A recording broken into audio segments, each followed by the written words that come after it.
ang Masya sa pick na to at mukhang itutuloy-tuloy yung Lord Marks with the conceal. Tamang crash course lang sa may likuran at hindi makapasok sila Dokmen. Laatras sila Kelvin. May Zaman Force naman sa may gitna. Nakikipagsayawan. Doon sila Gadsu Deku with a flicker out. Si Kelvin hindi makapasok doon sa ilog pero na-reset yung Lord kasi. Si Karasu binabalugbog pa rin sila Gadsu. Tuluyan na nga siyang nawala at ngayon kulang ng isang Kaito. Pero props para kay Karasu. Tagal Sobrang nun! tagal niyang ininda. Masiningal pa nga ako dun eh. Grabe si Karasu. Sabi ko nga wala pa rin namamatay. Kanina po pumasok mag-isa yun. And I think ito yung danger ng RRQ Kaito. Parang hindi sila nag-commit ng tuluyan. Pero this time, mukhang Part papasok na ka. Patrol of the Guardian! Counter and si Marks ang mamamarkahan. Winter Crown sa gitna ni Kelvin.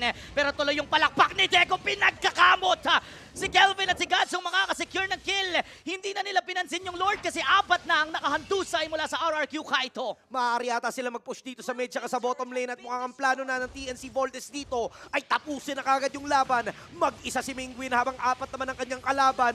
Kakayanin niya ba? Nabuhay naman si Karasu. Kaya niya atang i-extend. So ang perfect call ata ng TNCB ay mag-Lord na. Mukhang pipilit pa rin nila itong mid lane na to pero try nilang bawasan si Karasu. Ang sakit! Ang hapdi mo naman, Deco! Ngayon, yung dalawa ay medyo Minions? nanghihingalo na. Tower lock for Gads.